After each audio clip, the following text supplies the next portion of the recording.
और अब शुरू करते हैं आज की हमारी कवर स्टोरी।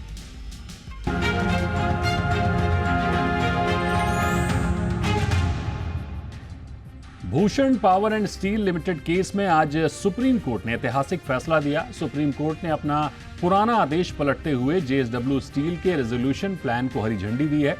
कोर्ट ने माना कि जेएसडब्ल्यू ने कंपनी में भारी निवेश किया, उसे घाटे से उबार कर मुनाफे में लाया और हजारों नौकरियों को बचाया। ऐसे में सवाल उठता है कि क्या कोर्ट के इस ऐतिहासिक फैसले से आईबीसी यानी इंसॉल्वेंसी एंड बैंक्रप्सी कोड को और मजबूती मिलेगी और इस फैसले से कॉर्पोरेट रिस्ट्रक्चरिंग पर कितना असर पड़ेगा।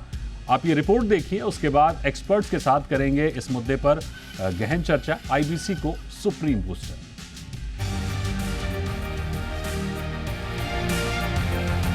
शुक्रवार को जेएसडब्ल्यू स्टील लिमिटेड कंपनी को सुप्रीम कोर्ट से बड़ी संजीवनी मिली। Bhushan power and steel limited यानी बीपीएसएल मामले में सुप्रीम कोर्ट ने ऐतिहासिक फैसला सुनाया। अदालत ने अपना पुराना आदेश पलटते हुए जेएसडब्ल्यू स्टील के रेजोल्यूशन प्लान को हरी झंडी दिखाई और कंपनी के करीब 19,000 करोड़ रुपए के रेजोल्यूशन प्लान को मंजूरी दे दी। सर्वोच्च अदालत ने कहा कि अगर पुराने प्रमोटरों की दलीलें मान ली जाती हैं तो इसके विनाशकारी नतीजे होते। सुप्रीम कोर्ट ने माना कि जेएसडब्ल्यू स्टील ने भारी निवेश करके दिवालिया हो चुकी बीपीएसएल कंपनी को मुनाफे में बदला और हजारों नौकरियों को बचाया है। इसलिए आईबीसी के मकसद को पूरा मानते हुए डील को अंतिम रूप दिया गया। तो चलिए ये भी जान लेते हैं कि आखिरकार भूषण पावर स्टील लिमिटेड यानी कि बीपीएसएल का ये पूरा मामला था क्या। दरअसल साल 2017 में आरबीआई ने आईबीसी के तहत 12 बड़े डिफॉल्टर के नाम चिन्हित किए, जिनमें बीपीएसएल का नाम भी शामिल था और बीपीएसएल पर देनदाताओं का 47,000 करोड़ रुपए से ज्यादा का बकाया था। जुलाई 2017 में बीपीएसएल को आईबीसी कोड 2016 के तहत दिवालिया घोषित किया गया था, जिसके बाद साल 2019 में जेएसडब्ल्यू स्टील ने भूषण पावर को खरीदने की बोली जीती और बीपीएसएल का 19,350 करोड़ रुपए में अधिग्रहण कर लिया। जेएसडब्ल्यू स्टील ने आईबीसी के तहत भूषण पावर में 49% हिस्सा खरीदा था, लेकिन साल 2021 तक जेएसडब्ल्यू स्टील ने अपनी हिस्सेदारी बढ़ाकर 83% कर दी थी। लेकिन समस्या तब आन खड़ी हुई जब 2 मई 2025 को बीपीएसएल के पूर्व प्रमोटरों ने सुप्रीम कोर्ट का दरवाजा खटखटाया और कोर्ट ने जेएसडब्ल्यू स्टील का रेजोल्यूशन प्लान खारिज कर दिया। तो वहीं जेएसडब्ल्यू स्टील ने सुप्रीम कोर्ट में रिव्यू पिटीशन डाली। सुप्रीम कोर्ट ने 2 मई के अपने फैसले को आज पलट दिया और बीपीएसएल के पूर्व प्रमोटरों और कुछ लेनदारों की आपत्तियों को खारिज कर दिया। बहरहाल सुप्रीम कोर्ट का ये फैसला कॉर्पोरेट भारत के लिए एक नया लैंडमार्क जजमेंट भी माना जा रहा है। सुप्रीम कोर्ट ने न सिर्फ अपने फैसले में कंपनी को फिर से खड़ा किया, बल्कि हजारों कर्मचारियों की नौकरी भी बचाई। साथ ही सुप्रीम कोर्ट के इस फैसले से साफ हो गया कि आईबीसी कानून सिर्फ कागजी नहीं, बल्कि देश की इकोनॉमी को दिशा देने वाला एक मजबूत ढांचा है। ब्यूरो रिपोर्ट, जी मीडिया। और इस मुद्दे पर चर्चा के लिए हमारे साथ जुड़े हैं 3 खास मेहमान। GP Madan, managing partner, Madan law office. Sunil Jain हमारे साथ हैं, सीनियर कॉर्पोरेट लॉयर। और आशुतोष श्रीवास्तव हैं, एडवोकेट, सुप्रीम कोर्ट। तो बहुत स्वागत करेंगे आपका मदान साहब, सुनील जैन साहब और आशुतोष जी हमारे साथ जुड़ने के लिए। लेकिन सबसे पहले एक बार रुख कर लेते हैं जी बिजनेस के मैनेजिंग एडिटर का, जो इस पूरे मामले को समझा रहे हैं कि आखिर ये पूरा मामला किस तरह से हुआ और बैकग्राउंड क्या है, ओवरऑल चीजें बता रहे हैं। जेएसडब्ल्यू स्टील और भूषण स्टील के मामले में आज सुप्रीम कोर्ट का एक बड़ा फैसला आया। आईबीसी के तहत जेएसडब्ल्यू स्टील ने भूषण स्टील को खरीदा था और उसके बाद उनमें उन्होंने निवेश किया, अपना मैनेजमेंट एक्सपर्टाइज लगाया, समय दिया, उसके बाद कंपनी को प्रॉफिटेबल बनाया। काफ़ी कुछ इन्वेस्टमेंट्स हुए और इनमें जो आईबीसी के तहत जो बैंक्स को पैसा मिलना था वो पैसा मिला भी। उसके बाद कंपनी प्रॉफिटेबल हुई, लेकिन उसके बाद लेंडर्स को ये लगा कि जो कुछ भी कंपनी अच्छा खासा मुनाफा कमा रही है उसमें उनका भी हिस्सा होना चाहिए। मामला 2019 का इतना पुराना है और उसके बाद मई 2025 में, अब से कुछ महीने पहले, सुप्रीम कोर्ट ने एक बड़ा ऐतिहासिक निर्णय लिया था और वो ये कि इसे रद्द किया जाए, क्योंकि जो कुछ भी लेंडर्स की डिमांड है वो जायज़ है कि काफ़ी बड़ा पैसा बन सकता था, लेकिन उन्हें औने पौने दामों में ही निपटा दिया गया।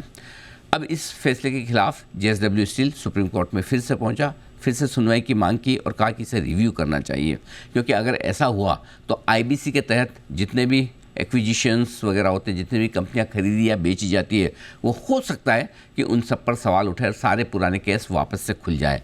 ऐसे में अब सुप्रीम कोर्ट की तरफ से जो आज फैसला आया है वो बहुत ही ऐतिहासिक है। इसका मतलब साफ है कि आईबीसी की प्रोसेस के तहत अगर कंपनी एक्वायर हो जाती है, सारी प्रोसेस और सारे रूल्स रेगुलेशन को फॉलो कर लेती है, तो उसके बाद इसे पुराने केसेस को फिर से खोलना ऑलमोस्ट अब नामुमकिन होगा। इससे जाहिर सी बात है आईबीसी कोर्ट की ताकत बढ़ेगी। कॉर्पोरेट रिस्ट्रक्चरिंग को लेकर, आईबीसी की प्रोसेस को लेकर, एनसीएलटी से कंपनियों को खरीदने बेचने को लेकर जो अनिश्चितताएं बनी रहती है, उसमें काफ़ी कुछ कमी आने की संभावना है। और इस लिहाज से यह फैसला न सिर्फ जेएसडब्ल्यू स्टील और भूषण स्टील के लिहाज से, बल्कि आने वाले समय में इस पूरी प्रोसेस के लिहाज से काफ़ी अहम होगा और अपना बड़ा असर डालेगा। बिल्कुल, जाहिर तौर पर कॉरपोरेट रिस्ट्रक्चरिंग को लेकर आईबीसी को एक बड़ी ताकत मिलती हुई दिखी है। और अपने मेहमानों के पास वापस लौटते हैं। जीपी मदान साहब, आपसे मेरा सवाल ये होगा कि जब कंपनी आईबीसी से जेएसडब्ल्यू को मिल गई तो पुराने प्रमोटर्स का इसमें हस्तक्षेप करना, सुप्रीम कोर्ट पहुंचना, कैसे देखते हैं इस पूरे मामले को और किस ग्राउंड पर एससी में ये मामला सुना गया?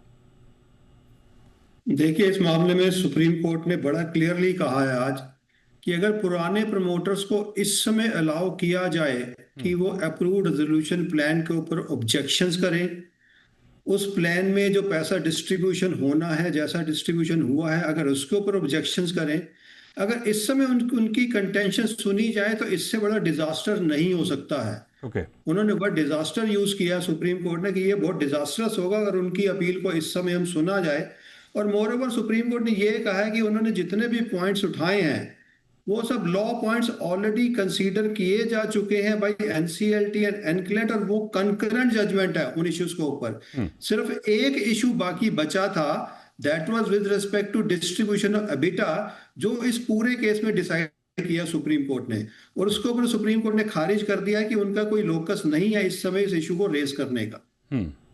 ठीक बात है। सुनील जैन साहब, आपके पास आएंगे और आपसे समझना चाहेंगे कि एससी ने भूषण पावर वाले मामले में ऐसा क्या ग्राउंड, क्या मेरिट देखा कि 5 महीने में पूरा फैसला ही पलट दिया?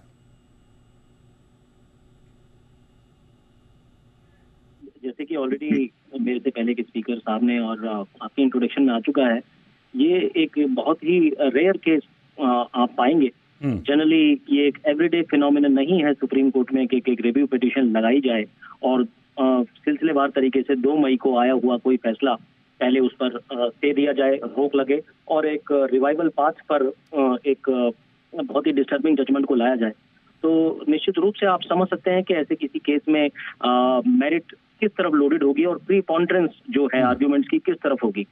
आप अगर देखें तो ना ही सिर्फ आप पाएंगे कि रेजोल्यूशन केसेस में एग्जिस्टिंग प्रमोटर्स कोर्ट में जाकर प्रोसीडिंग्स को एलोंगेट करना चाहते हैं, पर कभी कभी आप पाएंगे प्रमोटर्स के साथ कभी कमिटी ऑफ क्रेडिटर्स पैसे और रेजोल्यूशन प्लान में मिलने वाले पैसे रिकवरी से खुश नहीं है।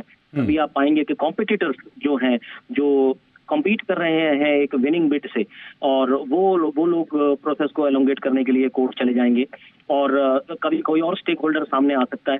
तो इस तरह से हमने देखा कि जब से इंसॉल्वेंसी के लॉज हमारे सामने आए हैं और उसमें समय समय पर अमेंडमेंट्स भी आए हैं, तो उस सिलसिले में कई बार आप देखेंगे कि अवरोध पैदा करने की कोशिश की जाती है। मैं समझता हूँ कि जजमेंट से उस अवरोध पैदा करने की जो एक टेंडेंसी है और लिटिगेशन प्रोन इंसॉल्वेंसी को बनाने की टेंडेंसी है, जिससे कि बहुत इंपॉर्टेंट समय का नुकसान होता है और कॉर्पोरेट रिवाइवल की जर्नी में काफी ज्यादा अनवांटेड ब्रेक्स आते हैं और रिवाइवल में कंपनी के दिक्कत आती है। तो उस सिलसिले में आईबीसी का पूरा मकसद ही डिफीट हो जाता है, क्योंकि आईबीसी का मकसद सिर्फ एक कंपनी की पीसफुल लिक्विडेशन और जितना हो सके क्रेडिटर्स का पैसा मिलना ही नहीं, लेकिन कॉर्पोरेट रिवाइवल और कंपनी का एक ओवरऑल सब्सटेंस और कंस्ट्रक्ट को बचाते हुए किस तरह से ये कंपनी आगे चल के सोसाइटी के लिए काम कर सके, वो भी इसका एक पर्सपेक्टिव रहता है। तो उस दिशा में तो सुप्रीम कोर्ट का ये एक लार्ज हार्टेड प्रोनाउंसमेंट अपनी जजमेंट को रिव्यू करते हुए, अपनी पिछली जजमेंट को रिकॉल करते हुए जजमेंट पाथ ब्रेकिंग है। मैं समझता हूँ कि इससे रोक लगेगी इस तरह की सभी लिटिजियस टेंडेंसीज पर। डेफिनेटली एक ऐतिहासिक फैसला और एक नई सीख, एक नई दिशा देता है। आशुतोष जी, जब जेएसडब्ल्यू ने बीपीएसएल का कायाकल्प कर दिया, फायदे में पहुंचा दिया, तो पुराने प्रमोटर्स का फायदे में हिस्सा मांगना नैतिक और कानूनी रूप से कितना सही है? सुप्रीम कोर्ट ने आज जो है जो फैसला दिया है, रिव्यू पिटीशन को जो अलाउ किया है, तो अगर आप देखेंगे तो ये सिर्फ जो है आईबीसी के प्रोविजंस ही नहीं, बल्कि सुप्रीम कोर्ट ने जो है natural justice, conscience and equity को भी देखा है। देखिए यहाँ पे जब कंपनी जो है जेएसडब्ल्यू ने जब इसको टेक ओवर किया, पूरा सीआईआरपी जो प्रोसेस होता है आईबीसी में, उस पूरे प्रोसेस को फॉलो किया गया और वो जो है सीओसी ने जो है उसको अप्रूव किया। बाद में वो जो है एडजुडिकेटिंग अथॉरिटी यानी एनसीएलटी ने भी अप्रूव किया। बाद में वो मामला एनसीएलटी को भी गया, वहां से भी उसको अप्रूवल मिला। तो ये सारे प्रोसेस को जो है फॉलो किया गया। और इस बीच में आप देखेंगे तो जेएसडब्ल्यू ने सिर्फ 19,700 करोड़ से सिर्फ कंपनी टेक ओवर नहीं किया, बल्कि उसके बाद उसने काफी इन्वेस्टमेंट किया, बहुत सारी नई मशीनरीज लाई, मॉडर्नाइजेशन किया, नए एम्प्लॉइज और ऐड किए, उसका जो है प्लांट को और इंक्रीज किया। तो इसमें काफी इन्वेस्टमेंट हुआ इतने सालों में, क्योंकि 2021 से जो टेक ओवर हुआ उसके बाद वो लगातार इन्वेस्टमेंट करता जा रहा था। और उसके बाद जो है भूषण स्टील्स को जब उन्होंने टेक ओवर किया तो कंपनी जो है काफी प्रॉफिट में लेकर के आए। इनफैक्ट जो प्रोडक्शन था वो डबल उन्होंने किया, जो पहले जितना प्रोडक्शन था उससे डबल प्रोडक्शन हुआ। तो ये सारी चीजों को जो है सुप्रीम कोर्ट ने कंसीडर किया कि अब अगर उनको ये बोला जाए कि आप लिक्विडेशन प्रोसेस से आप कंपनी लो, ये जो सीआईआरपी प्रोसेस को खारिज जो किया गया था 2 मई के जो ऑर्डर को, उसको उन्होंने रिव्यू करते हुए सुप्रीम कोर्ट ने इन सारी बातों को कंसीडर किया कि ये जो है एक तरह से इनजस्टिस होगा। और ऐसी जो कंपनीज, जो कॉर्पोरेट्स जो पूरा जो है प्रोसेस को जो फॉलो कर रही हैं सीआईआरपी को, आईबीसी के अंडर जो दिया गया प्रोसेस है, और उसके बाद अगर वो टेक ओवर करती हैं और उनको अगर ये टेक ओवर को अगर उस पर क्वेश्चंस उठाए जाते हैं या उसको खारिज किया जाता है, तो ये एक तरह से कॉर्पोरेट्स का जो है भरोसा टूटेगा ये रिजोल्यूशन प्लान देने का। और जितनी भी इस तरह की जो कंपनीज जो इंसॉल्वेंट हो रही हैं, जो अभी जैसे इस मामले में जो 47,000 करोड़ का जो है लोन था बीपीएसएल के ऊपर, और ये लोन जो है कहीं ना कहीं 19,700 करोड़ जितने भी क्रेडिटर्स हैं उनको दिया गया, उनको ये मिला ये पैसा, तो उनको भी ये पूरा पैसा वापस करना पड़ता। तो ये ऐसी स्थिति बनती कि जहां पे सारा रूल रेगुलेशन प्रोसेस फॉलो करने के बावजूद कितनी सारी पार्टीज जो है वो लॉस पे आती थी। तो सुप्रीम कोर्ट ने, मुझे लगता है कि ये एक अच्छा डिसीजन लिया जिसके ऊपर जो है कॉर्पोरेट्स का भरोसा बनेगा और रिजोल्यूशन प्लान जो है कॉर्पोरेट्स दे पाएंगे, ताकि ऐसी बहुत सारी कंपनीज जो बैंक का लोन या बहुत सारे क्रेडिट्स अपने नहीं दे पा रही हैं, जिसको दूसरी कॉर्पोरेट जो है टेक ओवर करना चाहती हैं, कर रही हैं, तो उनको जो है इसमें कहीं ना कहीं कॉन्फिडेंस लेवल उनका बढ़ेगा। ठीक, बिल्कुल अहम बात आपने कही कि कॉन्फिडेंस लेवल इसमें बढ़ेगा। जाहिर तौर पर ये जो समय खराब करने की बात हुई, इसमें कम से कम अब कंपनियों को सीख मिलेगी कि अगर रेजोल्यूशन प्रोसेस से सारी तरह से सारे रूल को फॉलो करते हुए कोई कंपनी किसी को मिली है तो उसका समय ना खराब किया जाए, उसे और बेहतरी की तरफ लेकर जाया जाए। जीपी मदान साहब, आपसे मेरा सवाल ये होगा कि इस तरह के दूसरे जो मामले विचाराधीन हैं, जिन पे सुप्रीम कोर्ट ने ये जो फैसला दिया है, ऐतिहासिक फैसला दिया है, उन मामलों पर किस तरह का इंपैक्ट पड़ेगा, किस तरह की दिशा मिलती है उन मामलों को? नहीं, इससे देखिए लिटिगेंट्स का, इन्वेस्टर्स का, कमेटी ऑफ क्रेडिटर्स का, फॉरेन इन्वेस्टर्स का, सभी का कॉन्फिडेंस रिस्टोर हुआ है इंडियन जुडिशियल सिस्टम में। एग्जैक्टली। आईबीसी में देखिए काफी टाइम से ये कहा जा रहा था कि आईबीसी फेल हो गया है, सक्सेसफुल नहीं है, डिलेज हो रही हैं, हेयर कट्स हैं, फिर सिक्योर्ड क्रेडिटर्स का इशू आ गया रेनबो पेपर्स में, और उसके बाद 2 मई 2025 को भूषण पावर का जजमेंट आ गया। लेकिन आज जो जजमेंट आया है रिव्यू पिटीशन में सुप्रीम कोर्ट ने, इससे सभी लोगों का, सभी इन्वेस्टर्स का, सभी स्टेक होल्डर्स का कॉन्फिडेंस फिर से हमारे सिस्टम में, जुडिशियल सिस्टम में, हमारे इस लेजिस्लेशन में कॉन्फिडेंस रिस्टोर हो गया है। और इसके बाद अगर अभी तो ease of doing business ranking आ नहीं रही है, अगर वो रैंकिंग आ जाए तो इस एक अकेले जजमेंट से उस रैंकिंग के ऊपर बहुत असर पड़ेगा हमारी कंट्री के।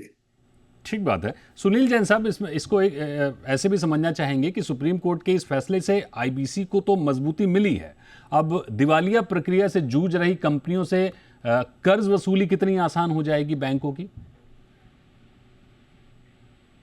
देखिए, ये एक जो क्वेश्चन आपने पूछा, मैं समझता हूँ कि रेजोल्यूशन और खासकर आईबीसी लॉज के दौरान होने वाला रेजोल्यूशन या लिक्विडेशन का फर्स्ट ऑर्डर इफेक्ट नहीं हो सकता। ये एक सेकंड ऑर्डर इफेक्ट ही आप इसे मान सकते हैं। क्योंकि जब तक एक रेजोल्यूशन प्लान के तहत या तो एक एक्वायरर की तरफ से, जैसे कि यहाँ पर एक जेएसडब्ल्यू स्टील है, या किसी भी और केस में एक लिक्विडेशन की तरफ भी अगर बात आगे बढ़ रही है तो उसमें money on the table aggregate करके कितना सामने आया है, और उसमें प्रायोरिटी के अनुसार, डेट की प्रायोरिटी के अनुसार कमिटी ऑफ क्रेडिटर्स के पास कितना पैसा जाना है, और फिर सरकार के जो ड्यूज हैं जिसमें कि टैक्सेस शामिल हैं और भी रेगुलेटर्स के और लोकल अथॉरिटीज के जो ड्यूज शामिल हैं, उनकी प्रायोरिटी के अनुसार पैसा जो सामने आएगा आपके सामने, और उसी का बंटवारा प्रायोरिटी के अनुसार किया जा सकता है। मगर निश्चित रूप से जब आप देख रहे हैं कि आशुतोष जी ने भी जैसे समझाया कि इस तरह के डिसीजन से जो एक सर्टेनिटी और जो एक सब्सटैंशियल क्लैरिटी सामने आती है, तो जो बाकी सब केसेस में रेजोल्यूशन के तहत money on the table put करने वाले कंटेंडर्स हैं जो कंपनी को चाहते हैं और कंपनी के नए एक्वायरर बनना चाहते हैं, वो डेफिनेटली आपके सामने एक मोर इफेक्टिव, मोर वायबल, मोर रोबस्ट प्लान सामने लाएंगे। More money on the table, more competition, और कॉम्पिटिटिव बिडिंग के तहत जब आपके सामने बेटर से बेटर रेजोल्यूशन प्लान आएंगे तो उसमें फिर सभी लोगों का फायदा है। डिस्ट्रेस्ड एसेट रेजीम में, डिस्ट्रेस्ड एसेट मार्केट में जब आप किसी एसेट के रिकंस्ट्रक्शन के लिए, रिवाइवल के लिए ज्यादा पैसा लाएंगे तो निश्चित रूप से जो सभी इम्पैक्टेड स्टेक होल्डर्स हैं जिन्होंने ऑलरेडी कंपनी में डायरेक्टली इनडायरेक्टली इन्वेस्ट किया हुआ है या जिनकी पेंडेंसी है डेट की और प्रायोरिटाइज डेट की पेंडेंसी है, तो उन सबके पास ज्यादा पैसा आएगा। तो निश्चित रूप से आप देखते हैं कि जब इस तरह से प्रैग्मेटिक प्रोनाउंसमेंट्स हमारे हाईएस्ट कोर्ट ऑफ लैंड की तरफ से आती है तो एक नया मार्ग प्रशस्त होता है, एक नया सलीका सामने आता है, जिससे कि आप देखेंगे कि कॉर्पोरेट लाइक मैनर में, एक प्रोफेशनल मैनर में रेजोल्यूशन प्लान के तहत ज्यादा से ज्यादा पैसा impacted stakeholders, borrower, lenders और सारी की सारी जो कम्युनिटी स्टेक होल्डर्स कंपनी की तरफ देख रही हैं, रेजोल्यूशन प्लान की तरफ उम्मीद से देख रही हैं, उन सबके एक्सपेक्टेशन को पूरा करने में मदद मिलती है। जाहिर तौर पर जैसा कि मदान साहब ने भी बताया कि जुडिशरी पर काफ़ी ज़्यादा भरोसा बढ़ता है इन्वेस्टर्स का। आशुतोष जी, आपसे मेरा सवाल ये होगा कि इस सुप्रीम कोर्ट के फैसले के बाद जाहिर तौर पर कॉन्फिडेंस बढ़ा है विदेशी निवेशकों का। इस पूरे कॉन्फिडेंस पर, सिस्टम पे जो कॉन्फिडेंस बढ़ा है निवेशकों का, बैंकों का, उससे अब आगे की दिशा आप क्या देखते हैं? क्या इन्वेस्टर्स अब ज़्यादा बढ़कर इन्वेस्ट करेंगे या बैंकों के लिए कर्ज देना ज़्यादा आसान हो जाएगा, कॉन्फिडेंस उनका बढ़ जाएगा? जी देखिए, इसमें बैंक जो है या जो ऑपरेशनल क्रेडिटर्स हैं जिन्होंने फैसिलिटीज प्रोवाइड करी होंगी और जो है कंपनी लॉस में चली गई होगी, बहुत सारे वेंडर्स होंगे जिन्होंने सप्लाईज दिया होगा, रॉ मटेरियल्स दिया होगा, बैंक ने लोन दिया होगा और कंपनी अल्टीमेटली लॉस में चली गई। अब इस कंपनी को अगर कोई टेक ओवर करता है जो एक दूसरा कॉर्पोरेट हो जो उसके अंदर पैसा लगाता है, तो ऑब्वियसली बैंक को भी कहीं ना कहीं अपना पैसा पूरा मिले ना मिले लेकिन उसको एक हद तक उसका पैसा रिकवर होता है। जो बहुत सारे वेंडर्स, जो सप्लायर्स हैं, उनको भी अपना पैसा जो है कहीं ना कहीं मिलता है। और जो सबसे इंपॉर्टेंट मुझे लगता है कि जो एम्प्लॉइज हैं, या जब टेक ओवर होता है तो या तो सेम एम्प्लॉइज कंटिन्यू करते हैं या न्यू जो है एम्प्लॉयमेंट जनरेशन भी इससे होता है। और ये अल्टीमेटली जो है कंट्री के इकोनॉमी के लिए भी बहुत इंपॉर्टेंट है, क्योंकि इकोनॉमी अभी देखिए इतनी बड़ी बड़ी कंपनी अगर इंसॉल्वेंट होती हैं और इसका टेक ओवर नहीं होता है, इसका रिजोल्यूशन प्लान अगर नहीं कोई सबमिट करता है या इसको टेक ओवर करके पैसा लगा करके कंपनी को अगर आगे नहीं चलाता है, जिसके पास एक्सपर्टीज है, जिसके पास इसका नॉलेज है, जैसे स्टील है ये इस केस में, तो उसको चलाने वाले जेएसडब्ल्यू के पास इसको चलाने के लिए सारे उसके पास मैन पावर से लेके मशीनरी से लेके जो एक एक्सपीरियंस है, वो सारा जो है इसमें काम आया और आता है। और इसी तरह से जब कॉर्पोरेट लेती हैं इस तरह की कंपनीज को, टेक ओवर करती हैं, तो कंपनी जब ग्रो करता है तो ये अल्टीमेटली ये ग्रोथ पूरे कंट्री के लिए है, इकोनॉमी के लिए है, एम्प्लॉइज के लिए है और इवन टैक्सेशन के लिए है। तो मुझे लगता है कि अब इसके बाद जो है जो कॉर्पोरेट सोच रहे होंगे ऐसी कंपनी को टेक ओवर करने का, वो घबराते हैं कि मैं इतना पैसा अगर हमारी कंपनी ने डाला और कल होकर के ये मामला जो है एनसीएलटी से एनसीएलटी जाएगा, फिर सुप्रीम कोर्ट जाएगा और इसमें सालों जाएंगे और हमारा पैसा जो हमने लगाया हुआ है उसका कोई रिटर्न नहीं आएगा बाय द टाइम, तो हमारा ये टोटल लॉस हो सकता है। तो ऐसे जो कॉर्पोरेट्स हैं उनको कहीं ना कहीं मोटिवेशन मिलेगा कि नहीं, ऐसी बात नहीं है, इसमें रिस्क लिया जा सकता है, इसमें पैसा लगाया जा सकता है। तो अल्टीमेटली इतने सारे जो पार्टीज हैं इसके अंदर वो कहीं ना कहीं विनर्स होंगे। और इवन जो बैंक्स जो इतने बड़े बड़े लोन्स देने के बाद जो डिफॉल्ट्स हो रहे हैं इतने बड़े बड़े, तो कहीं ना कहीं उन डिफॉल्ट्स को थोड़ा बहुत कवर अप करने का मौका जरूर मिलेगा। तो मुझे लगता है कि ये एक अच्छा फैसला है, एक लॉन्ग टर्म फैसला है और जैसे मैंने पहले भी बताया कि एक बहुत अच्छा एक कॉन्फिडेंस जो है बिजनेस जो क्लास है उसको ये देगा, जिससे वो इस तरह की कंपनीज को रिवाइव कर पाएं। जो कंपनीज सरवाइव नहीं कर पा रही हैं किसी वजह से, तो उनको अगर वो टेक ओवर करके, उसमें बहुत सारी कंपनीज ऐसी भी हैं जिनके पास सारा एक्सपर्टीज है, लेकिन वो किसी वजह से वो सरवाइव नहीं कर पाती हैं, या और ज्यादा इन्वेस्टमेंट की जरूरत होती है तो वो इन्वेस्टमेंट उनके पास नहीं होता है। तो ऐसी कंपनीज जब लॉस में जाती हैं, तो जो दूसरी कंपनीज को टेक ओवर कर रही है जो फाइनेंशियली ज्यादा साउंड है, वो कंपनी को जो है काफी प्रॉफिट में लाने के चांसेस बढ़ जाते हैं, जिससे सारे लेंडर्स के लिए भी ये बेनिफिशियल है। तो एक अच्छा फैसला है, और इसका मुझे लगता है कि काफी दूर तक इसका एक पॉजिटिव रिजल्ट हमें देखने को मिलेगा। जाहिर तौर पर लॉन्ग टर्म इम्पैक्ट देखने को मिलेगा इस सुप्रीम कोर्ट के इस फैसले का।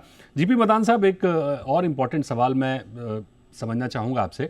रियल एस्टेट कंपनियों में ज़्यादा समस्याएं दिखती हैं, बड़ी संख्या में कंपनियां रेजोल्यूशन प्रोसेस में हैं। अच्छी बात यह है कि रियल एस्टेट के मामले में कम से कम घर खरीदार भी सीओसी का हिस्सा होते हैं। रियल एस्टेट में आईबीसी को और मजबूती कैसे मिलेगी? क्या नियमों में किसी तरह के बदलावों की जरूरत देखते हैं आप? इसके लिए देखिए, बहुत कुछ अभी जो अमेंडमेंट बिल अभी 12 अगस्त को टेबल हुआ लोकसभा में, और सेलेक्ट कमेटी को भेजा गया है। तो सेलेक्ट कमेटी को बोला गया है कि by the first day of the next winter session वो अपनी रिपोर्ट दे दें। इस नए बिल में भी रियल एस्टेट कंपनीज के लिए बहुत सारे नए प्रावधान है अलॉटीज के लिए। और अगर आप देखें, आईबीबीआई जो है वो इस मामले में बहुत ज्यादा प्रोएक्टिव है। जब भी रियल एस्टेट केसेस को लेके कहीं भी किसी परिवर्तन की जरूरत महसूस होती है, आईबीबीआई अपनी नई रेगुलेशंस लेकर आता है, या एग्जिस्टिंग रेगुलेशंस में वो कोई ना कोई अमेंडमेंट करता है। और अगर आप आज का इसी भूषण वाला जजमेंट भी देखें, अगर इसको रियल एस्टेट के संदर्भ में मैं देखूं, तो इस जजमेंट में 2-3 चीजें बहुत क्लियर कट कही गई हैं। वो ये है कि इस कोड का जो ऑब्जेक्टिव है, आईबीसी कोड का ऑब्जेक्टिव जो है, that is restructuring, revival, rehabilitation, और लिक्विडेशन जो लास्ट रिजॉर्ट है। तो इससे पढ़ के ये बड़ा क्लियर होता है कि रियल एस्टेट केसेस में भी लिक्विडेशन कभी नहीं होगा, और होना भी नहीं चाहिए, क्योंकि हजारों लाखों वहां पे जो अलॉटीज हैं उनके इंटरेस्ट जो इम्पैक्ट हो सकते हैं, तो उसमें लिक्विडेशन कभी भी नहीं होगा। उसमें लास्ट कोशिश भी की जाएगी कि उसमें कोई ना कोई रिवाइवल हो। और अगर अमेंडमेंट बिल जो देखें, उसको मैं रियल एस्टेट के संदर्भ में भी देखूं, तो उसमें 2 ऐसे प्रावधान हैं जिसमें यह कहा गया है कि अगर कंपनी का कोई प्लान नहीं आता और committee of creditors liquidation propose करती है, तो वहां भी एनसीएलटी एक बार से फिर कोशिश करेगी कि उसका दोबारा से रिहेबिलिटेशन हो सके। सिमिलरली, इन केस अगर कोई रेजोल्यूशन प्लान अप्रूव हो जाता और इम्प्लीमेंट नहीं हो पाता, तो एज पर एग्जिस्टिंग प्रावधान जो है उसके हिसाब से उसका लिक्विडेशन होगा। लेकिन अमेंडमेंट बिल में फिर से एक प्रावधान उन्होंने डाल दिया कि उस स्टेज पे एनसीएलटी के पास फिर से पावर होगी कि एनसीएलटी नया फॉर्म जी इशू करने की, एक्सप्रेशन ऑफ इंटरेस्ट मंगवाने की एक और कोशिश करे। और तीसरा, जो आज के जजमेंट में आया है, उसको रियल एस्टेट के संदर्भ में हम देखें, एनसीएलटी ने कह दिया है, सुप्रीम कोर्ट ने कह दिया है कि कमेटी ऑफ क्रेडिटर्स का जो कमर्शियल विजडम है, दैट इज सुप्रीम। तो कमेटी ऑफ क्रेडिटर जब जब भी कोई फैसला लेगी, दैट विल बी सुप्रीम, उसको चैलेंज नहीं किया जा सकता है। और कोई भी कोर्ट ऑफ लॉ, एनसीएलटी और एनक्लेड भी उसको नेगेट नहीं कर सकती है। तो ओवरऑल इस जजमेंट को और आईबीसी अमेंडमेंट बिल के प्रपोज प्रावधानों को अगर हम उसको रियल एस्टेट में हम लागू करने की कोशिश करें, तो I think it's a win win situation for the real estate companies, allottees and home buyers. Definitely sir, जिस तरह से इस पूरी चर्चा में हमने समझने की कोशिश की कि सुप्रीम कोर्ट का ये जो आदेश है ये बहुत ही ऐतिहासिक है। वो इसलिए क्योंकि तमाम कंपनियां हैं जो लिक्विडेशन में चली जाती हैं, उसके बाद समाधान प्रोसेस उसका होता है, और कोई कंपनी जब उसको टेक ओवर करती है तो इंटेंशनली उस कंपनी को, उस समाधान को फंसाया नहीं जा सकता। कम से कम सुप्रीम कोर्ट के इस आदेश से ये दिशा तो साफ तौर पर मिल रही है। बहुत शुक्रिया करेंगे आपका जीपी मदान साहब, सुनील जैन साहब और आशुतोष जी, आपका बहुत शुक्रिया हमारे साथ जुड़ने के लिए, इस पूरी चर्चा में शामिल होने के लिए। तो ये थी हमारी आज की कवर स्टोरी।